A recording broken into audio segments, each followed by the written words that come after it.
Welcome. We are going to talk about George Berkeley now, the influential philosopher from the British branch of the Enlightenment. He lived from 1685 to 1753. He exists intellectually between what we would say is the thought of John Locke as he works through the empiricist version of the Enlightenment, and on the other side, David Hume and his local skepticism. What we say here is not at all to exhaust what George Berkeley is saying. It's more of think of it as an armchair introduction to try to situate him and to give his distinctives and to give an idea of why he's saying what he's saying. Understand that Berkeley was himself seen to be quite the significant figure. I mean, think about the University of California, Berkeley. The Berkeley in UC Berkeley is this Berkeley, George Berkeley. So he's clearly influential on that significant level. And arguably he is someone who continues to be influential insofar as it's hard to refute what he has to say if you really get the gravity of what he's saying. Now, that doesn't mean that he's right or wrong either way, but it means that he's really thought things through. So, you'd have to create a straw man to easily refute him. All right, so let's jump into Berkeley. And I'd like for you to remember Descartes and Locke. So if you think about Descartes and his house and the project that he's undertaking, the goal of it is built upon this foundation of what we could describe as cogito ergo sum, I think, therefore I am. And remember, for him, the guarantee of reality, he had this boogeyman of the evil demon that could destroy all of his thoughts, but ultimately his recognition of his self-contained selfness, his mind, guarantees his ability to think and his ability to be, right? I think, therefore I am.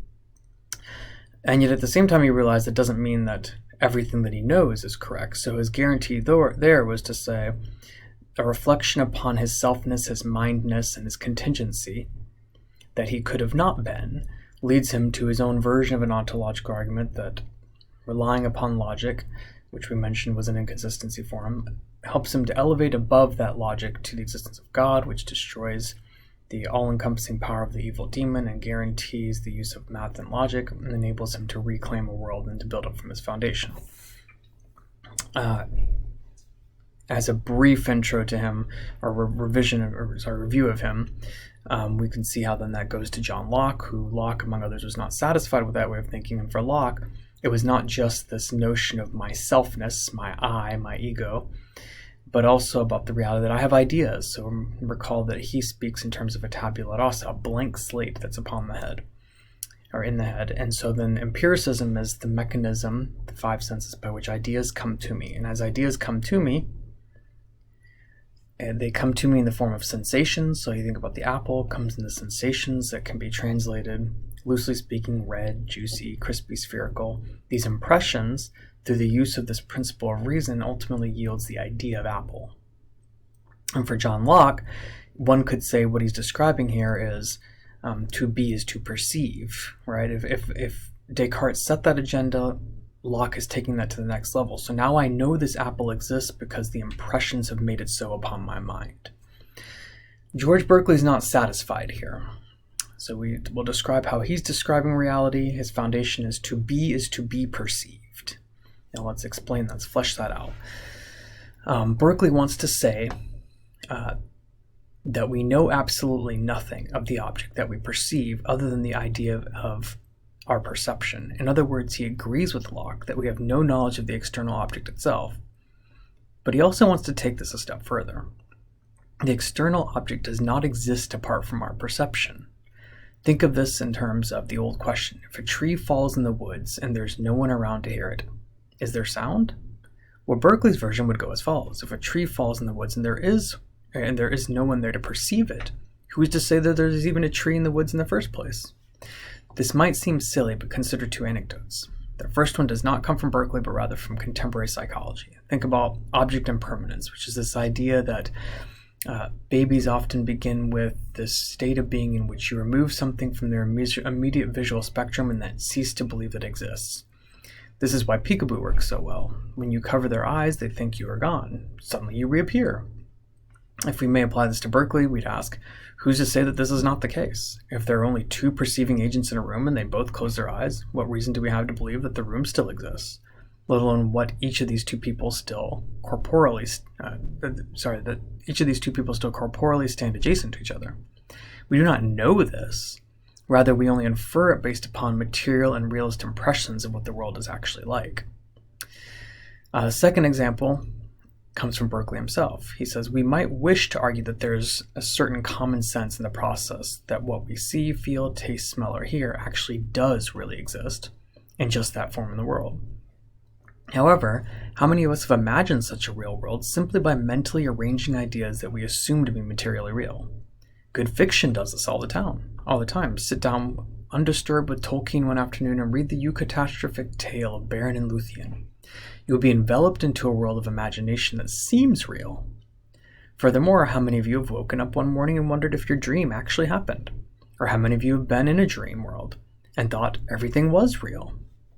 This sort of stuff happens all the time. This is to say that Berkeley is an idealist,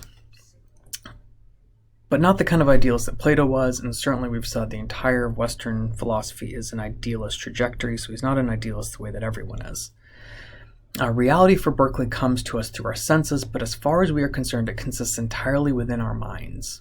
Our ideas, imaginations, dreams, abstractions all originate with our perceptions, but are only known to us in the form of perceptions and resultant ideas. So think about this in terms of the diagram here. For Locke, the impressions are themselves the guarantor of the object of the sensation. So in this case, the impressions that get us to Apple guarantee that there's an object in the world that we're calling Apple. Berkeley says, no, things like stories and dreams remind us that our impressions could just well be ideas in our head. It doesn't guarantee the existence of the apple. So we have to strike that from the equation for Berkeley. Think about this as an anticipation. It's an anticipation of Hume's local skepticism, and it's an anticipation of Kant's distinction between the noumenal thing as it is and the phenomenal perception of it. You can't assume the object in its full character and what it is, let alone its existence, just purely on account of being able to say, I have the idea in my head.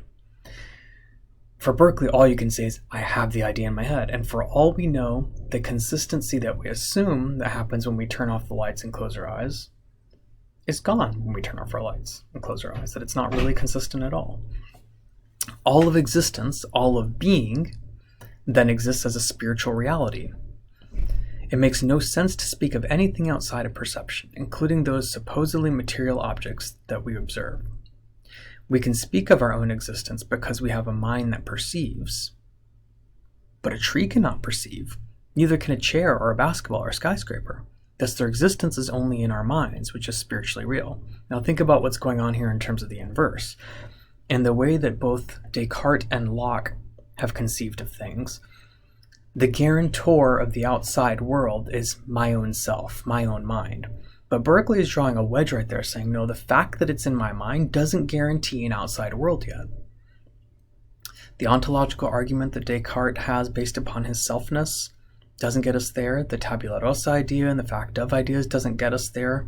Berkeley wants to say that for all intents and purposes, there is no object in the real world that we can prove to be there, just purely on account of it being in my mind. So this idea that's given to us from Descartes and from Locke, one could say would be to be is to perceive.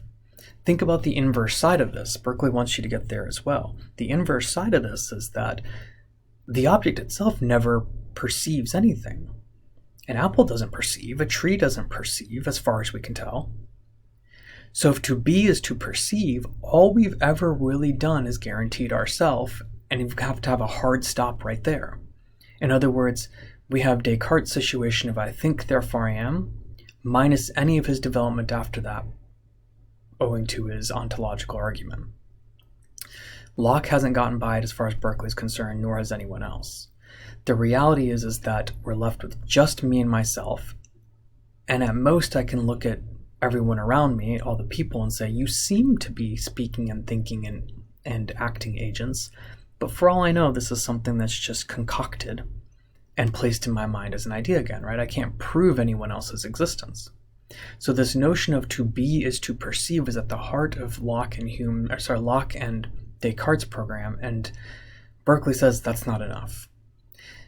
he wants to be able to guarantee, understand. He's not just being a jerk. He wants to guarantee the existence of the apple and the tree and everyone else. But he says what guarantees them is not the ability of one to perceive, but rather it is the fact of being perceived.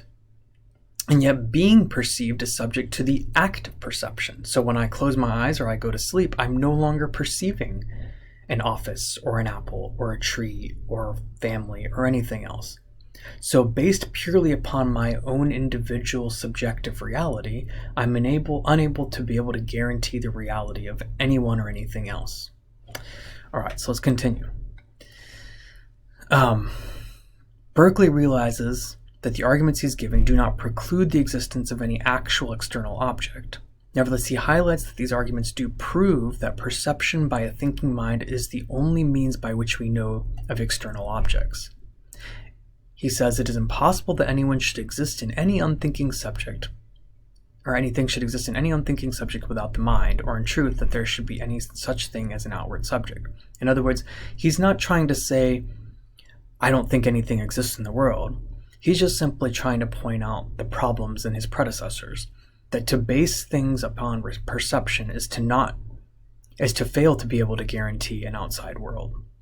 He certainly thinks there is an outside world, but he says at most all we can do in this way of thinking is to guarantee ideas.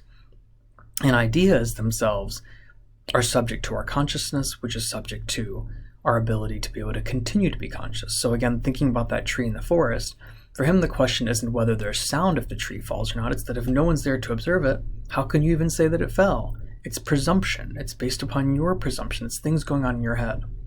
So understand what he's doing is ultimately he's saying there's a separation between impressions and the object itself.